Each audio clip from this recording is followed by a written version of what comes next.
Hello everyone, Jai Jagannath. Welcome back to my mini blog. आज morning रो आमे बाहरी गलो माँ श्री गड़चंडी मंदिर। मु आपन को काली मध्य कही माँ ए 16 दिन 16 भेष हे बहुत लोक आसती माँ को दर्शन करने।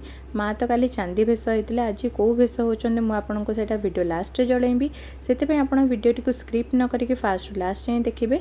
ये माँ को गोटे बोर्ड मराई जो थे कि लिखाई माँ मैंने कालीठू शेष जाए कौ भेष हे। आम फाइनाली आम आसी बर्तमान पहुँचलु माँ को मंदिर में।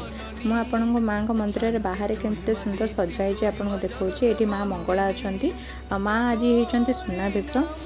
सुनावेश ठू नहीं अबे माँ महिषा मर्दिनी भेष जाए हे। तो से पर्यंत मुझे आसुथी जो पर्यंत दर्शन करने आप गोटे गोटे छोट छोट वीडियो करके शेयर करी यूट्यूब रे।